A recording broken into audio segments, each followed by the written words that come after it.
Sunku pasakyti, kaip jaučiamės. Nežinau, laukiam. Gavosi savaitę daugiau be Eurolygos, kažkiek biškutį keista. Žaidėm tik LKL, bet taip jau yra, tai nežinau.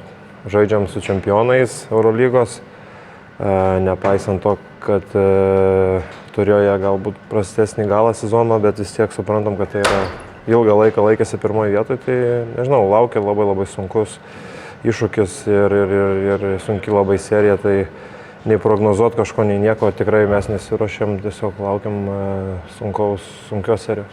Tau būsima 4. atkrintamųjų serija karjeroje su Kauno Žalgiriu. Ar šitas kartas kažkuo kitoks nei prieš tai buvę 3 kartai su žalgiriečiais? Kažkoks jausmas viduje kitoks, ar lygiai taip pat pasitinki panašiom mintim?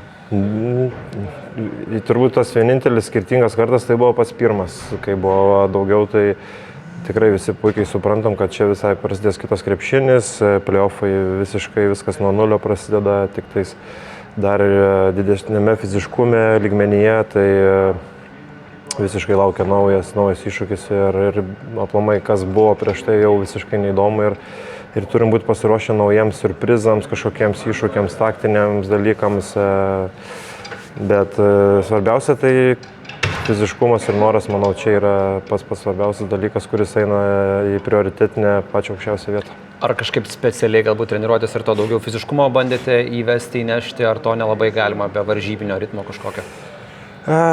Noro buvo daug tikrai padaryti, aišku, LKL turėjom ir prastesnių atkarpų, sunku buvo susikaupti, sunku buvo palaikyti aukštą lygį pasibaigus Eurolygos reguliariam sezonui, tai ir paskutinės rungtynės tą parodė, pradžią turėjom labai blogą, po to antroje pusėje kažkiek jau žaidėm tai, ką norėjom, tai pavyko išpešti kažkiek naudos, tai norėjosi daugiau, bet yra kaip yra.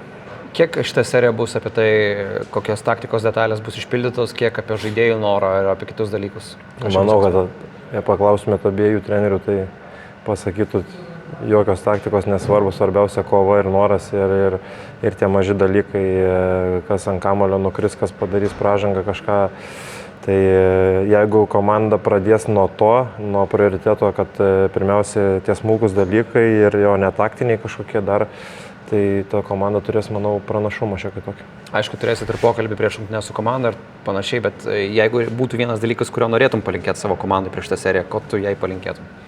Išlikti kartu, nesvarbu, koks bus rezultatas.